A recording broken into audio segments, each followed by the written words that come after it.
Welcome to MSP Unplugged, episode number 2, Making Choices When Vendors Are Acquired. I'm your host, Jeff Halash. This is our live show where we discuss the ins and outs of running your IT business. Let me introduce the co-host, Paco Lebron from ProdigyTeks. Paco, how you doing? Oh, hey, everybody. I'm doing well. Good to have you. All right, Paco, let's go ahead and let's kick this thing off and start with sharing a tip or story that we could learn from, and you're up. So I'm going to have to actually borrow this from John Dubinsky. We had a very big discussion this week with a couple of us on just understanding cybersecurity a little bit better. What should we do? Really trying to anchor all that down and so forth, right? And there's a website or a tool that's been used in the past called, I believe it's pronounced Shodan.io, SHODAN.io, and I'll put that in the show links. But basically, using this service, it allows you to monitor your specific IP addresses to see if you have any open ports, or basically just to make sure that your network is tightened down. It's a quick and dirty way to be able to figure out how open your network is to the world. So something we've been talking about for the week. We were going to do a demo with a couple of us on Saturday. I couldn't make it, but from my understanding, it's a pretty good software to really use it. He had mentioned that he had heard this over at Security Now with Steve Gibson, because it's been a while since I've listened to that show, and Leo Laporte. So that seems to be a great service that everyone's been really using. I've also been using a software or a website or SaaS product called Hetrix, Hetrix, I believe. I will make sure to put the proper link in the show notes. But basically what Hetrix does is it actually monitors the domain if there are any bad actors out there. So it monitors if it's been blacklisted, if it's been anything similar to that. I guess you can compare it to MX Toolbox. I believe it's the one service that a lot of people have used to determine whether their domain's been blacklisted, if the DNS, if there's any issues with that, email lookups, things like that. Hetrix actually just does the free blacklist monitoring for users' domain. So that's another one to kind of take a look at, because as you're looking at cybersecurity or security as a whole, you should really look at it from a far overhead perspective, because the moment that it gets to the endpoint, I personally believe you kind of lost all those layers of security, that it now is up to your endpoint to prevent it from being hacked or breached or infected, etc. Excellent. And Paco, what does SAS stand for? SaaS, which is SaaS, stands for Software as a Service. Okay. Yes. Just for those that don't know, because I still, even though we renamed the show, I still hate acronyms. Yes, we know. All right. Okay, so mine is a little more, it's one of those things where it's kind of cliche maybe a little bit, but mine comes down to one word, and that is persevere. And the reason I say that is sometimes when we go through things in our businesses and things are not going exactly the way that we want, all of a sudden it's very easy to get discouraged. It's very easy to give up. It's very easy to look for something else to do. And this happens in life in general. We all have to persevere through certain things as we live our lives. It's no different in our business. When things don't work the way that you think they should, or maybe mistakes were made, just learn from those mistakes. Learn what you could do better next time. Get up, dust yourself off, and go at it again. Because I see too many people out there who get discouraged and they just stop where they're at because it's not fun. It is not fun to make mistakes. It's not fun to have things not work out in the way that you would want them to. But it's okay. So anyways, that's my word for the day. Persevere, and my tip for the week. And that's actually a really good topic, because I can give you an example of one. So, everything was all gravy for 2019. And then I got an email from an old client. Oh, this should be a topic. I'm going to have to put that on the list. But basically, we had a client that actually fired us. And I'll explain why they fired us. But essentially, as they were doing the auditing of their payments, they realized that they overpaid. So this client actually did bill payments / wire transfers or ACH deposits. So the money would just appear in the account. How did I not see that there was an extra $1,500 in the account. I have no idea. But somehow, as we were doing the auditing, he brought it to our attention. I looked back at the account. Sure enough, there was an extra payment in there. And it's one of those where it's like, that's a sucking check to write out to go ahead and send it back when you think you're pretty positive in cash flow. But again, it's like you said, persevere. You got to have that leap of faith and make sure that you just keep doing what you're doing, and hopefully that hole will be plugged, which it did. It all worked out.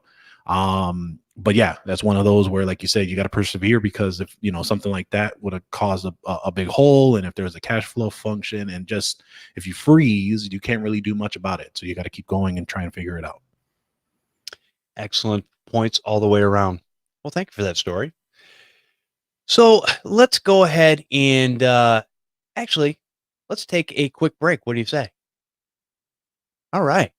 So I want to bring to your attention. Dun, dun, dun, dun, dun. Join us for the 2020 annual TechCon Unplugged, bringing the community together. Get away from your business for a weekend of learning, fun, and some new relationships in a getaway retreat. Join like-minded business owners to help your IT business thrive. Hear from experts and get one-on-one time with peers facing the same challenges. Walk away with concrete action items to take your business to the next level. September 25th through the 27th, 2020. That's in Grand Rapids, Michigan. You can get your tickets now over at techconunplugged.com. There's also a link to get your hotel room, and we got a nice discount for that. So $115 a night, free parking, can't beat it, very easy to get to. Obviously, for those that were there last year, you know where it's at.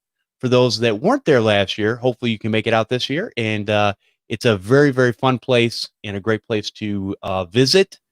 And it was a great facility. Paco, you want to say anything about the conference? Yeah. So, again, we decided to do it in Grand Rapids, Michigan this year because of all the feedback we received from the attendees that showed up. But also we wanted to ensure that we maintain that easy to get to location, everything in one place. You're in your hotel room, you come right down. I think what it was like, there's 4 floors. So essentially you just come right back down. As you come out the elevator, you walk straight, and then you have the vendor hall that was to the left. Then you had the regular conference room to the right. It was literally right there. Have breakfast around the corner.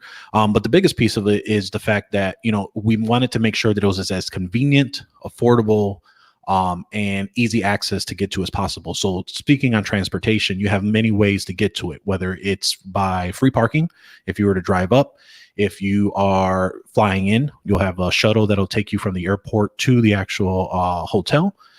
And we're also working on, as far as for flights, I'm working with an airline to try and get us a better discount. I understand from a lot of the feedback last year that United Airlines, although the discount was nice, it wasn't as good as just booking the flight by itself with another airline. So there is another airline I'm working with right now.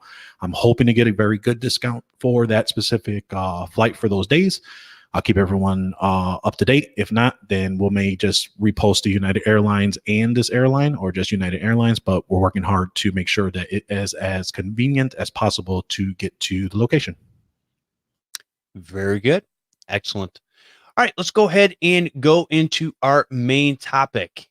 And this is a topic that we're starting to see in the news over the last few years, and it's becoming very prevalent in our businesses. And that is, when vendors are acquired, what do? Some people will panic and go, "Oh, I need to find another vendor. I need to move on." Some people will stick with that vendor until they no longer can stick with that vendor. And other people will kind of they'll fluff it off, and until something happens, that business as usual. So we want to kind of talk about what happens when vendors are acquired, and what should our response be, so that we're not disrupting our business by things that might happen in the future or might not happen in the future. So Paco, I'm going to kick this off to you, because I think this is one of the topics that you had talked about. You said it would be a good idea to talk about to the audience. Yeah. So I think, the reason why the topic came up was, one, it came up in conversation when you were on Channel Pro Weekly a couple weeks back on how Veeam got acquired by private equity. And I think a lot of us have just been seeing an abnormal amount of acquisitions in the last maybe 18 months than we have in the previous a couple years before that. And it's one of those where you try to figure out, what do you want to do? Because there's two sides that you look at each way. There's the side that you look at where your tool has been acquired by somebody bigger that's great and you love those guys, and it just means that it's going to invest more features, funds for them to get what they wanted to get done. And then on the other side, there's the worry of vendors that have had a history of from the community input, from the audience input, quote unquote, screwing things up, where they kind of either take a product, strip it down, or even fold it into their own offering and not retaining the original vendor's goals or software that they were trying to do.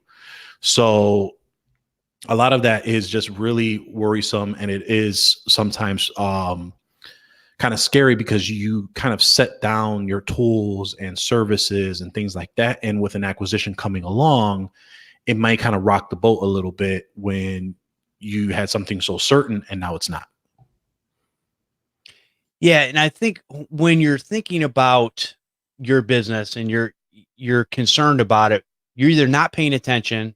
So in other words, you have your head in the sand and you're not sure what's going on out there until something blows up in your face. I think you have to come to the point where you need to plan accordingly. And I think in planning accordingly, you want to figure out what things you need to do in case X, Y, or Z happens.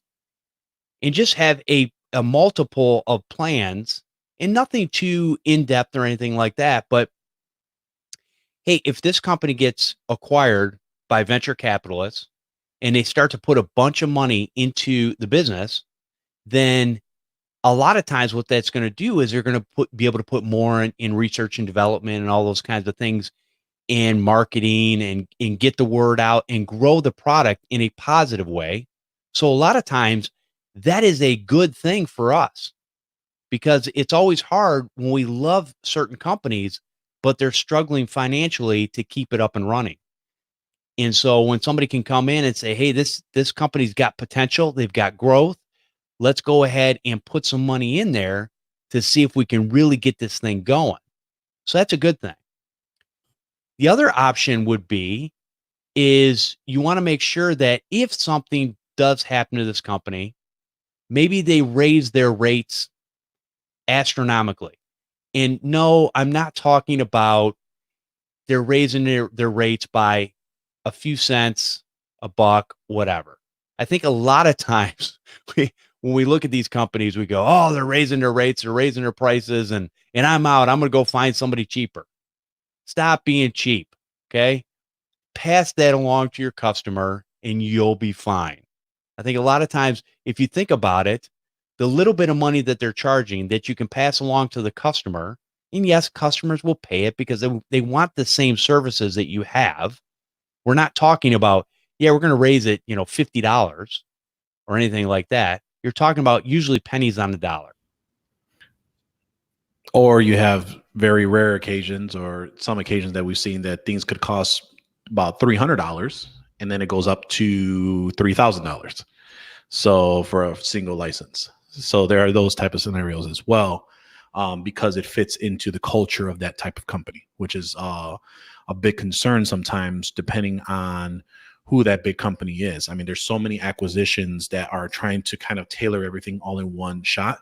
And then you have a lot of smaller vendors that are getting acquired that, was a very reasonably priced software making a lot of money.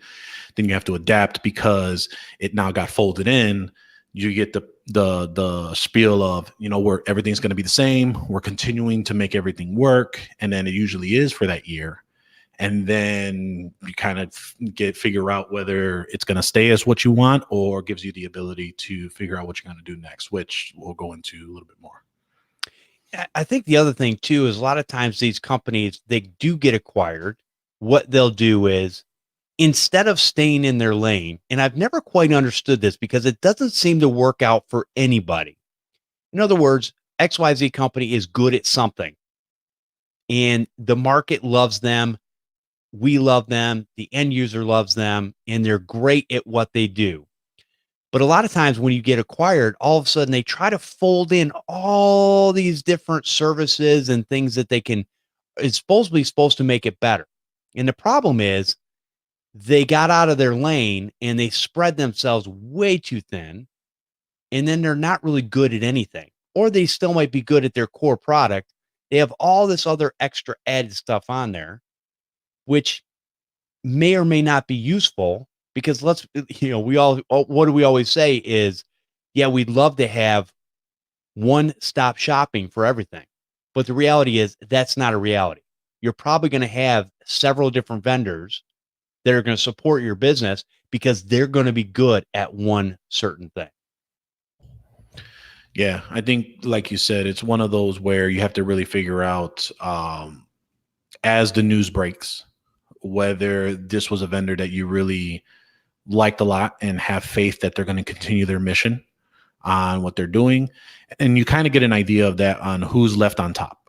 Did they have a shift in leadership, meaning the CEO, the CFO, the COO, the CTO?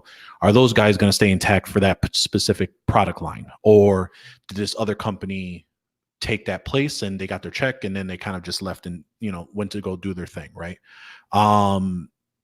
That's kind of where you got to figure out what's going to be best for you.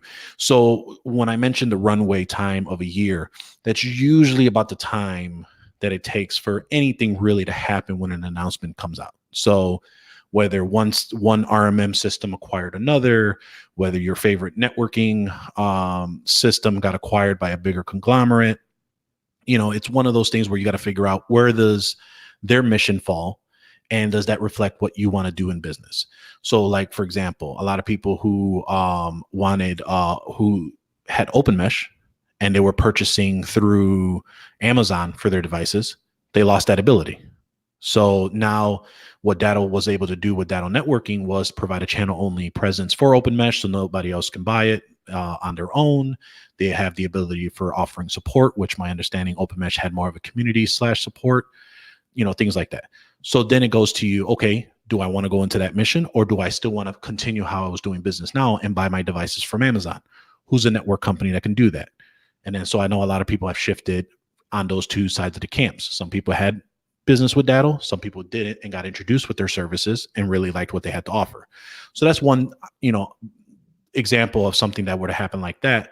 Or you just have something that happens where it's private equity purchasing two systems that were probably in the same house, but now they're kind of just now filling the two in the gap because they're trying to, fix their portfolio monies, which there was a Channel Pro Weekly episode that they kind of went over some of that as well. So usually the year gives you an opportunity to figure out, did you really like the product when you were using it, or was it just the price that you really liked it for? And if its price is what you were looking for, what we have to say about price, as long as you got the value from it, that's really what's the most important. However, if you are able to spend a little bit more, what would be your next step? And this is an opportunity to figure out, okay, I did this product when I just first started out in my business. It was right for me at the time. I started investing in it. I have a lot of it deployed, but it's been 3 years now. Should some of those devices start getting replaced? And what should I replace those with?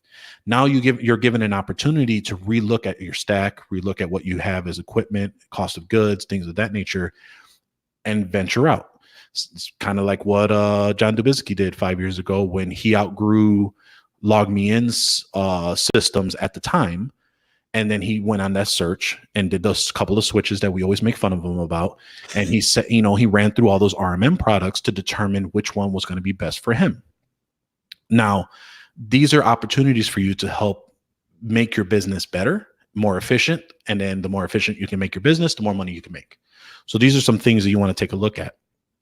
On the other side, if you really, really love this product, then it's about you to probably do your due diligence to learn more about that other company that bought that product. So going on community forums like, Raise the Bar, the Facebook, our Facebook group at MSP Unplugged's Facebook group, Tech Nibbles forums, going on there and really understanding what this company did, What are they known for? And being able to see, well, hey, look, ever since I bought into this company, I increased all my margins on a lot of my devices because I got a bundle deal because I went with this route. You wouldn't know that until you start doing your investigation. So there's a lot of ways to, as Jeff says, skin the cat. But no harm to all those cats that have been skinned. But essentially, it allows you to have the ability to really look into, are you ready to invest in a new stack? Or if you're just comfortable, there's some MSPs and IT business owners and computer repair shops that are just comfortable with the cost that they've been paying per month. And now they got to plug that hole in. And now they have about a good 12 months lead time to figure that out. So it's not really a rush opportunity or a rush job to do it to get to that opportunity. But it's one of those where you want to make sure that you're not just running for the hills right when you hear that something got acquired. And I think the other thing too is you need to count the cost. And part of that is when you are doing something in your business, and let's say a price does get raised, but let's say they're giving you the same quality or even a little bit better quality, and they've got more things coming down the road. One of the things you want to make sure of is that if you're just going to do a switch just to do a switch and save some money, you're probably going to cost yourself more money in the long run because you're going to have to spend time and effort switching from one system to another. And that's not easy. Now, it's for a lot of people, maybe it's easy if you have 100 endpoints, but maybe it's not easy if you've got 1,000 endpoints. There's a big difference. 100 you could probably get done fairly quickly. 1,000 is going to take you some time. So is it worth the time and effort, or do you work with what you already have in place? And if it's a really great vendor, a really great partner, you want to be honest with them. I mean, if it's somebody that just acquired the system or service that you liked, and you have once that whole thing kind of goes through, you have a conversation with that new vendor. Look, I'm this size, I'm at this opportunity. Explain to me why my size is a good fit for you increasing my cost $5, $250, whatever it is per endpoint or per month or per license. And why should I stay with you? Because it's not really a flattering offer that you have to get that I can see. Explain to me why I should buy into your mission. And that gives the opportunity of that vendor and partner, if they're a really great vendor and if they're a really great partner, they should have the ability to tell you, you know what? Yeah, you are too small for us. I think you probably should figure out what you want to do moving forward. Or look, we have a lot of you guys that are really worried. We're really planning to do it this way. This is our plan, and they're going to help at least give you the opportunity or all the material, or just really give you all the reasons to figure out, do you stay or do you start to look somewhere else? And that's kind of what you kind of get an idea. Because like for me, there was a vendor that I had stayed with for about a year and a half or so. And I just got tired of the roadmaps being delayed. I signed up and I was told that we were going to have X when I was going to jump onto their system, leaving my previous system. I mean, it was going to be next quarter. Next quarter ended up being next quarter. It ended up being in 2017, ended up being in 2018. And then finally, I just got tired of it and just went to another vendor and didn't have to worry about it. It's in there now, 2 years later, but that's the type of vendor you have to decide who you want to do who you want to do business with. So does that matter to you when a vendor tells you one thing and it goes another? Or is their tool set and how powerful it is more important to you? So you really got to take note and write down what's really important to you from a partner and a vendor. And once you have that list, that should really help determine who you stay with, who you go with, and if the acquisition is going to benefit you or hurt you in the long run. And the other thing too is don't be a crab in the bucket. And what I mean by that is a lot of times, especially when you get on forums and different things like that, as soon as something out there happens, everybody jumps on a bandwagon. There's, oh, the sky is falling. I don't know what to do. Run, jump ship, drown yourselves, whatever. It's like, no, you know what? Stop. Look at your options. Don't just listen to the naysayers, because a lot of times I'm always amazed. But to me, the naysayers, if they're supposed to be running their business, boy, they have an awful lot of time to complain because they got way more time than I do, apparently, because I don't have that much time to complain. I got to figure stuff out and move forward. That's the end of the game. Yep. And again, it's really different from getting the rug pulled under you when a vendor just bellies up overnight versus an acquisition happening, which I've had both happen. I've had a tool that had been acquired and had to make adjustments, and I actually stuck with it. I've had a company that I was doing business with that on a late Sunday night told me they're no longer in business, and I had to chase my tail Monday morning to get my business up and running in 3 days. It's the nature of the beast, but there's different scenarios on where you should apply your frustrations and worries versus where the other ones, you have some time. You really just need to decompress, get over the shock. It sucks, yes, but you continue to keep pushing forward and persevere to figure out what you want to do. Yeah, it's never fun when these things happen. So again, I like what Paco's saying, because you really have to look at where that particular vendor is going, where they're moving from. Sometimes now, when we're talking about particular vendors and we're talking about different features and things that we think we would like to have, or we think we have to have, and even sometimes when a vendor says, "Hey, I need this," we're going to have this here in the next 6 months, third quarter, whatever. A lot of times, if you don't really need what you think you do and everything is working, again, it's about mitigating your time. Because I think John Dubinsky, one of the reasons he switched so many different times was he was trying to mitigate his time to make the process easier and to make everything as automated as possible to where he had to touch it less. And so because of that, that was worth the time and effort of him going through and making those changes. So in those instances, that's a good thing. But it's not always great just to chase features and things like that either. Sometimes I've said this before, software is hard. If you don't think software is hard, go and sit down and write some code yourself. I'm telling you, it's hard, because you're going to write the code, you're going to hit a button, 3/4 of it is not going to work, and you're going to go, "Oh, now what do I do?" And then you've got to go back and scrape through all that code again to try to figure out how to make it better. Code sucks. Yeah. Speaking as a computer engineer and having done T-SQL, Java, and what the hell was the other language? .NET, I think it was before. It's terrible. I mean, it's one of those where it takes the one little syntax to throw everything off, and then it takes hours of work to find that one needle in the haystack. So it's terrible. But kind of like what you were saying is, and I was actually going to talk about this on another show, but I think this would probably be a good opportunity for us to leeway. There's two ways to look at services and software that you have as your business.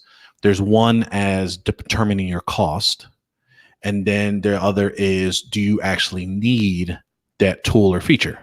So I remember when I was out of the gate, I was getting everything that was nice and shiny. I had a nice new website service. I had I forgot, I had like X amount of AVs. I had switched for a couple different AVs because of the cost and penny pinching, and then trying to go to the next flavor of whatever it was that month. Trying to act like the big guy, trying to get to, being able to say, all right, if I have all of this stuff, the customers will come. And it didn't. And the business kind of struggled. And this is when I was part-time. The business started struggling for probably a good time. And I didn't really notice, because my W-2 income was just, feeding the beast. It was just going in, more and more. And it wasn't until I had sat down, I think I even had a conversation with you, Jeff, at one point, to really understand, okay, do I really need all of this stuff? I mean, at the time, as a part-time business owner, I think my business expenses were close to, I don't even remember, I think it was like $2,000 a month or something like that. As a part-time, as a part-time computer business owner. So it wasn't like I had an office. It wasn't like I had, a full-time staff or answering service, or I had that many endpoints to justify 2,000, it was just a mess, and I kind of just left it through. But again, I had very ambitious goals that just I needed to pump the brakes with. I had 4 co-working spaces for PO boxes to act like I had 4 locations. I had the answering service. 1 location was paying for the 3. So it got to the point where I just had to scale down, started going lower full. And then once I went full time, I was in a better position. And a lot of it is really, I think, what Mike Michalowicz says in his book is it specifically says, I think if you are under, I think $250,000 or something like that, your expenses really shouldn't be more than 30%. Like that should be the total cost. And if you have expenses that are more than 30%, either A, figure out if you really need it, or 2, you got to make more money. So that's kind of the sale of it, everything. And it gives you an opportunity to kind of audit what you have too. So, I think at that time, I forgot who I was with, but then I switched over to TechSite Builder. So that saved me, whatever it was at the time. I think it's $190 a year or something like that. Allowed me to switch a couple of my tools up. Allowed me to drop a lot of things that I didn't need. And then as I started gaining more customers, it allowed me to really start getting more people in. Now I needed more time to manage my customers. So I needed more efficiencies. I needed more automation, billing, all this stuff. And then I started just kind of adding on until I got to the point where I could be successful in the business. Yeah, this is definitely a topic that I know hits home to a lot of people on a regular basis because it's happening all the time. It's happening on a more regular basis. And it's really about you paying attention to what's going on around you. And it's not to say that, because sometimes we think of maybe smaller vendors is we're not too sure about them. We don't want to get in bed with them in using their product or service. But here's the thing. A lot of time, especially when you're on the ground floor, you have that opportunity to not only speak to the owner operator that's running the business, you can get a feel for what type of person they are. And I mean that because when you're talking to somebody, you should have your spider senses on. That's for Paco. And know what people are really about, whether they're just kind of pulling your leg or they're just kind of telling you what you want to hear or whatever it is. But kind of discern some of that information as you're talking to somebody. If it's sales speech and you know that, I mean, here's the thing. When doing, and this is a little side tangent, when doing a demo, I hate it that half the time the demo is done by a salesperson instead of an engineer. It's like, no, and I know, and maybe it's just for a few of us that are really geeky, but give me the engineer that actually put this stuff together, and I want to talk to him. And hey, what if this happens? Well, we built this in, and we're able to change this, and we can flip this bit, and that'll fix that problem. Oh, cool. Versus, well, this does everything, great. And it's like, well, how do you do this? Well, I'm not really sure, but it does some of these things over here too. So look at this. Shiny, shiny, shiny. Oh, anyways. Yeah, so, I mean, it's kind of like what you said too. And that's kind of the main reason why you and I do what we do is we try to invite vendors that we've vested or we've spoke to that maybe we won't use, but we see the value and it has an opportunity to actually maybe be beneficial to the audience. Like, when we've brought Freedom Voice, Untangle, bringing those to everyone and then working out a good deal for those that may not have the ability, like you just said, to speak to a product manager or a product engineer that can see here. We're going to have Domots on pretty soon, and what are they doing? They've made some changes in subscriptions. What can use their tool set for, and maybe it replaces something that someone's been using for the past year or two, but adds more. And then it kind of, erases one of the debts or one of the subscriptions that you've been paying for, or maybe add on because now it's a moneymaker. So it's a lot of those things too. Now, I'm going to pull a Will Smith moment, kind of how we said in that one movie where it's like fear doesn't exist, but danger is real. When I say watch your cost and figuring out, I'm saying to be frugal. I'm not saying to be cheap, because there's a lot of you that are cheap. And I say this with all the love that I can give you guys. But as Marv says, he's Uncle Marv. This is your cousin Paco. Primo Paco is talking to you guys right now. And you need to be frugal with what you guys have. You have to have the ability where you want to invest money that's going to benefit you. You can't be cheap all the time and want everything free and make money off of all the free tools. Although that would be nice and that would be in a perfect world, it'd be great. But we have to support the companies that are making us money too. So there is a difference between the two. And you got to really, if you really want to get to the point where you want to be, you have to understand there are 2 points to it.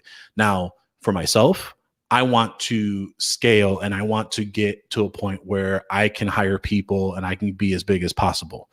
But there are others that are content and I want to make a living for themselves and being able to be one avenue of things, whether it be computer repair, whether it be a hybrid of offering both, being a solopreneur, having maybe 1 or 2 employees, being able to know what your goal is and how do you get to it. That's the best way to define how you invest in yourself. So don't ever let anybody tell you you need to be this big behemoth to be able to take on the type of clients you want. As Jeff knows, and I know, we know plenty of successful entrepreneurs, IT business owners that are able to work and benefit and make enough money by their own means. And it's just all about what they want to do. Very good. And I think a lot of these things are beneficial to us in our businesses. And again, it's really about thinking. It's about taking the time and effort to think about your business, not just run around like a chicken with your head cut off and putting out fires all the time. This is a part of being a business owner, is actually thinking about your business on a regular basis. Whether you're in the shower, maybe you're in the toilet, I don't know. But anyways, there's many, many places in the car. Sometimes, definitely, especially after you get done listening to this audio podcast, if you do, you can go ahead and, maybe shut it off for a minute and don't worry about the rest of the people out there. I mean, I'm just kidding. And kind of have your own thoughts and think about things a little bit. And there are times where I will shut off podcasts or shut off the radio and I would just drive and I would just think, because maybe that's the only quiet time that I actually have to think about my business, to think about the next steps, to think about things that I'm going to do. Yeah, I kind of do the same thing. And, that's why, whether you hate them or you love them, I love voice assistants because they're able to, while I'm driving, while I'm on the shower, while I'm at whatever, because as I kind of talk, I don't know, did I talk about it in the show? But I basically Alexified the entire house. So I got like all smart bulbs and I have all the Alexas in the house now. So whether it's a Dot, whether it's the show, whether it's the Fire TV that has the Echo built in. So like you just said, like shower, hey, Alexa, add, whatever, because you have that thought. And like you said, I usually have a lot of my like brain, or what's the word, light bulb moments when it comes to in the shower. I'm like, man, I could have done it this way. Or when I'm driving and I'm hearing another podcast, or I'm hearing rehearing this one, and just like, man, that's a really great idea, or man, that's a vendor I need to look into. Pause it, tell this voice assistant, add it to my notes, and kind of move forward from there. So voice assistants have been great for me. And that's what I've done, be able to, so I don't forget it, because, you don't know how long that distance is. Or like for me, when I get out of the shower, I forget what happened the last 5 minutes. So it's always one of those short-term memory type of deals where the voice assistants have been everything for me. That's a great point, and that's another great tip for people to use. Yeah, voice assistants are great, especially in the car, because you should not be texting and driving, John Dubinsky. Yes. And always use your voice translation in your text messages, as John Dubinsky does. Yes, absolutely, every time. No, and to be honest with you, it's funny because sometimes what's frustrating is when your voice assistant doesn't actually work, but you think that you need to actually text somebody. And this will happen sometimes. If I can't get the message across, what I normally do when I'm not texting and driving is I call that person.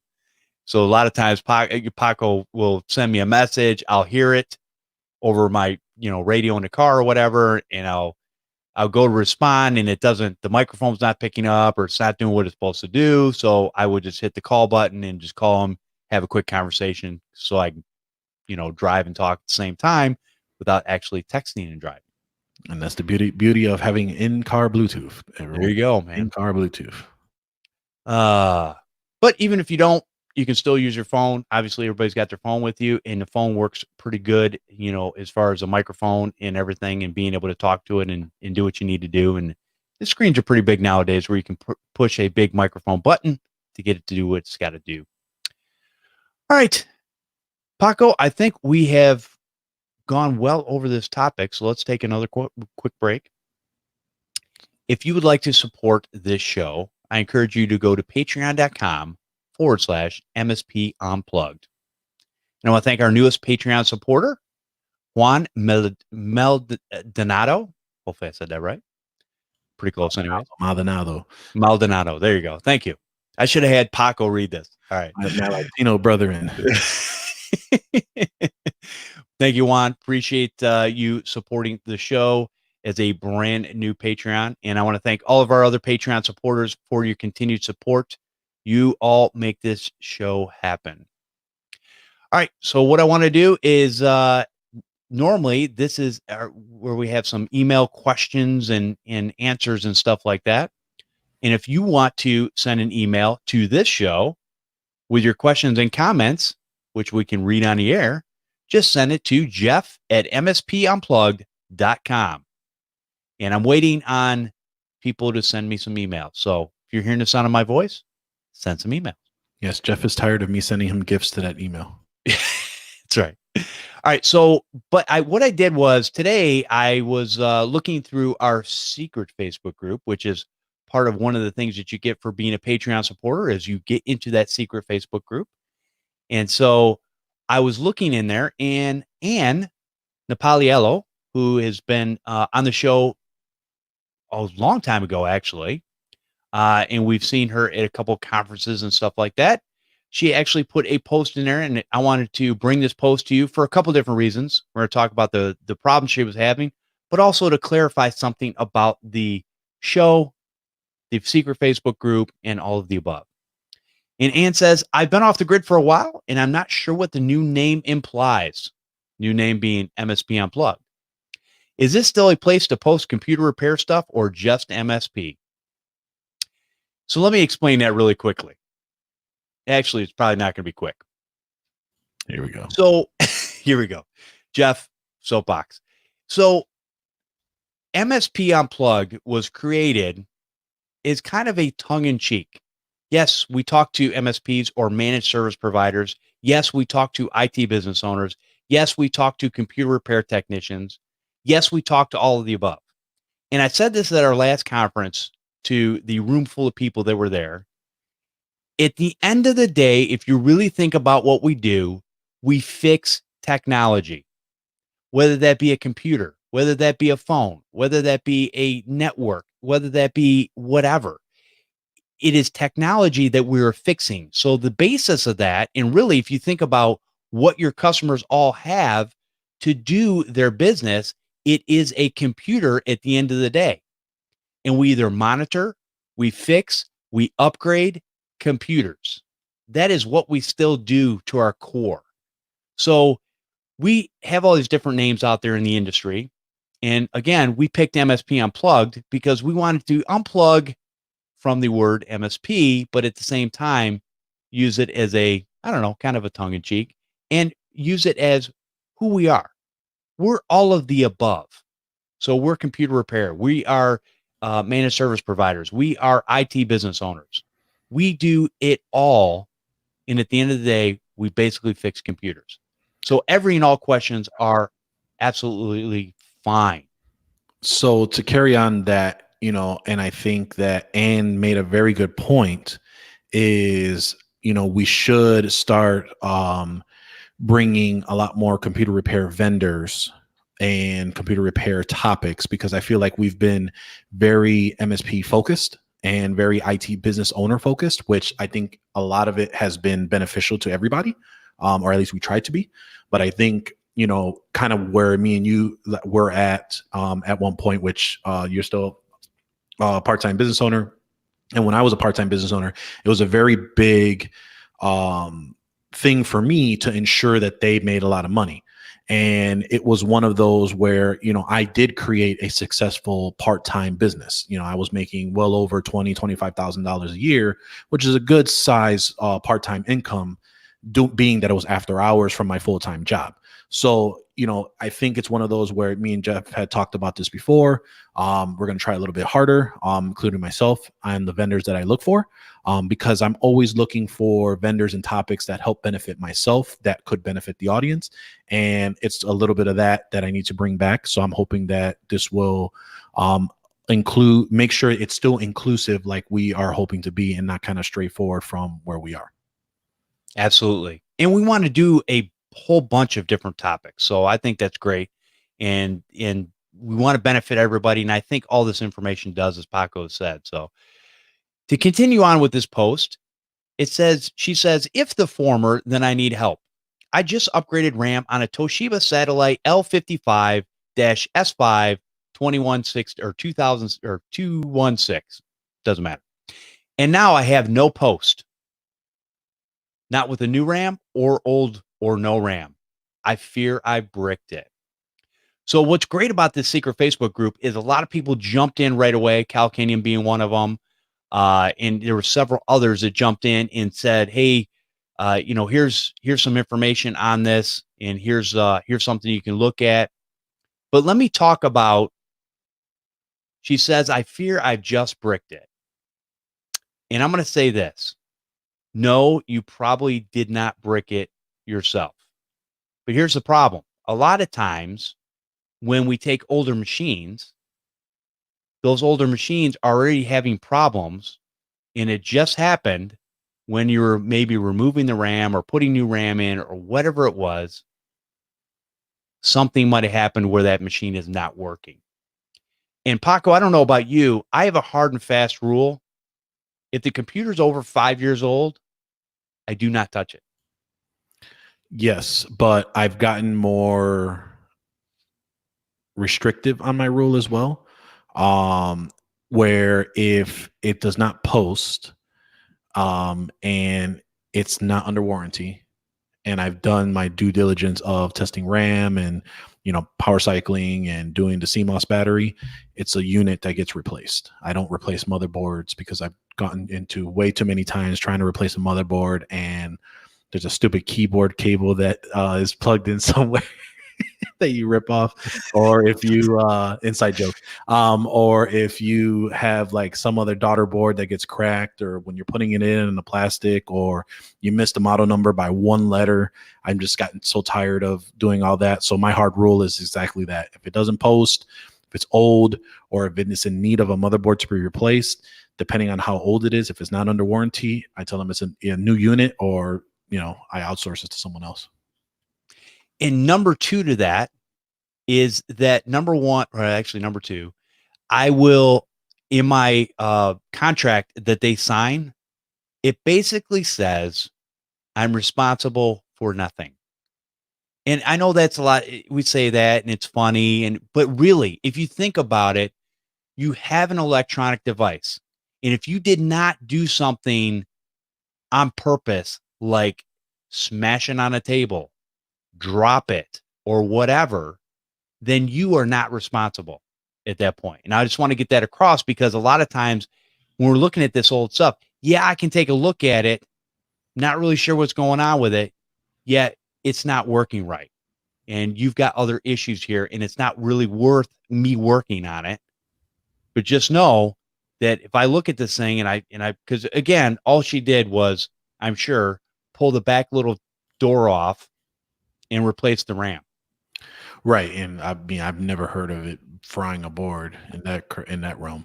But exactly like you said too, I think the biggest piece of this that Ann was mentioning was, one, how do I fix it? But two, how do I communicate to the client that I had that it was working and it wasn't? And it's exactly that. You want to make sure you have a contract that, states that, so if you don't have any contracts, I really suggest TechNibble's business kit. Business kit? I forgot what it's called, but essentially TechNibble's business forms over on the technibble.com website. All of us have started off with that.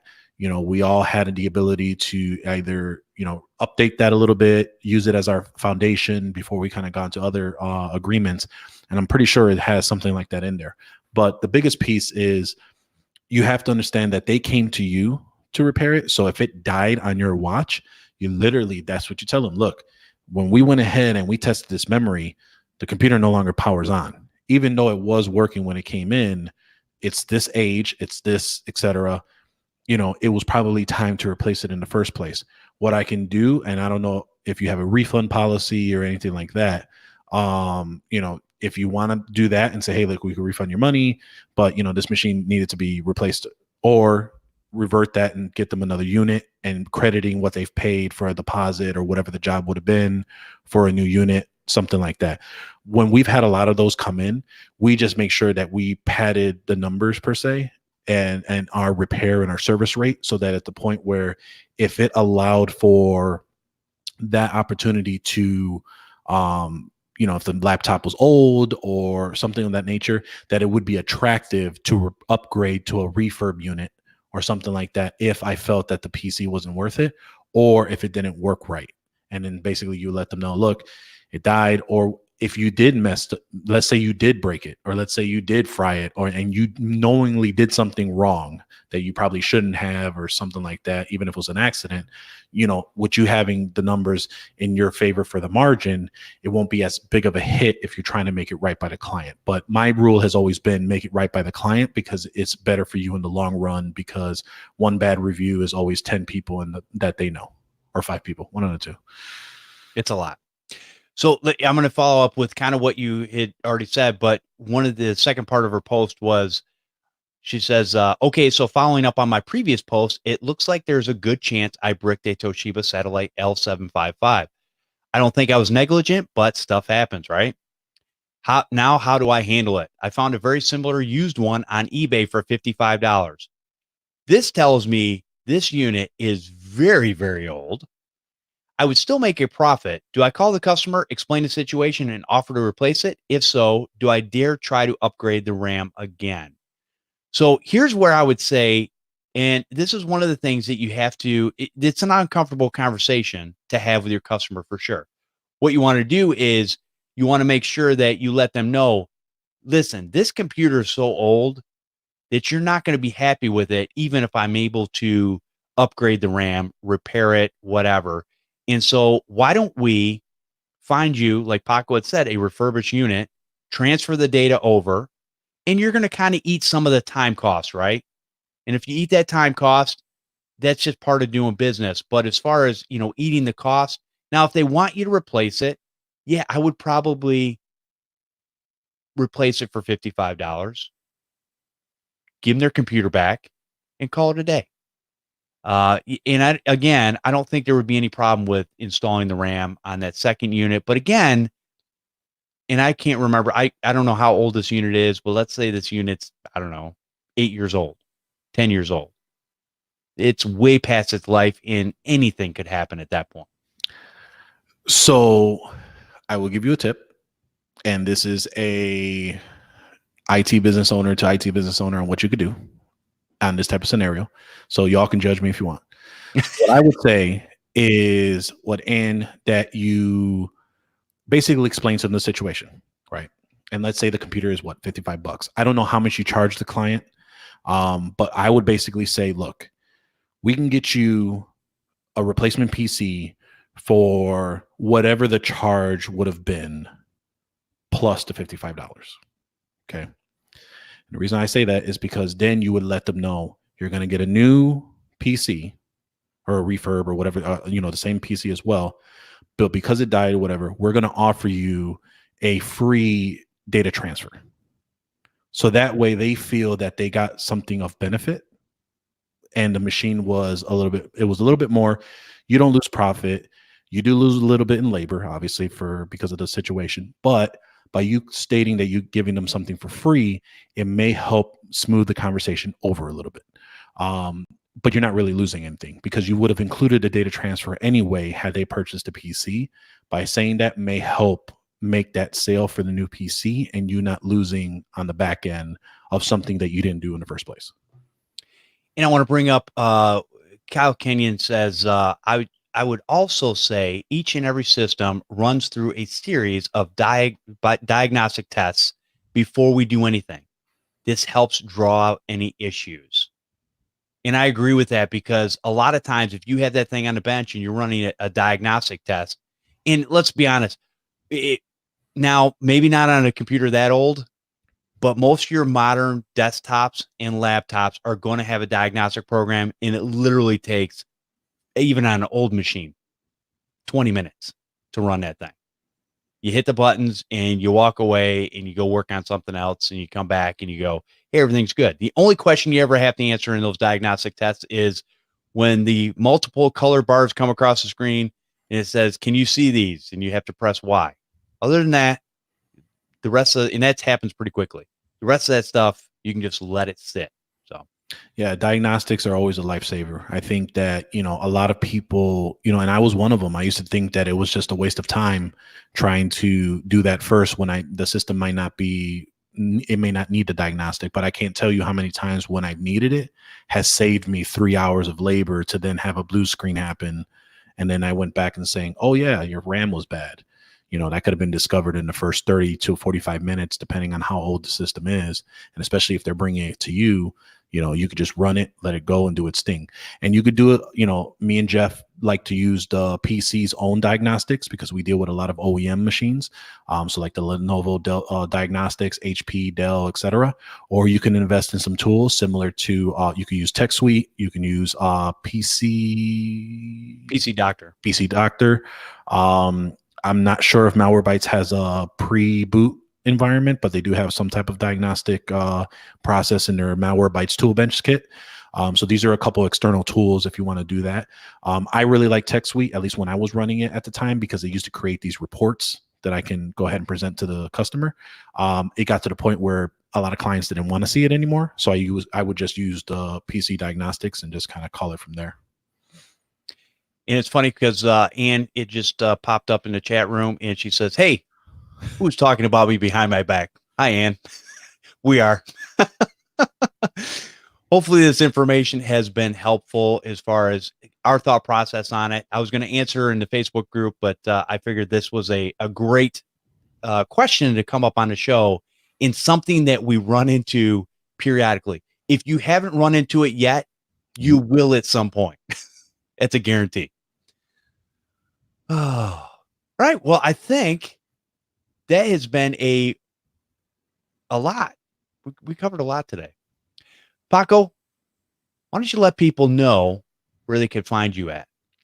Right here on this great programming, MSP Unplugged, or for those that have purchased your tickets, you'll see me at TechCon Unplugged, September 25th to the 27th. But you actually may see me over on the Computer Business Marketing Show soon. I just talked to Matt a couple weeks ago. He is working on a couple things, projects that the community will be definitely enticed to see and will like to see. So until he gets that done, we should be back hopefully here soon.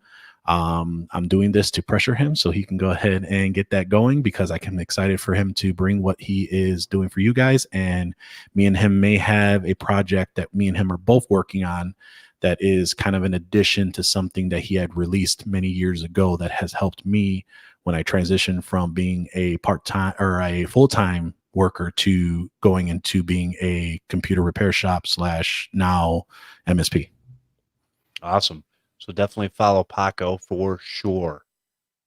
All right. You can come join us every Sunday at 7:30 p.m. Eastern Standard Time. You can watch live and hang out in the chat room over on youtube.com/MSP Unplugged. And I want to thank you for subscribing to the show. We'll see you next time on MSP Unplugged.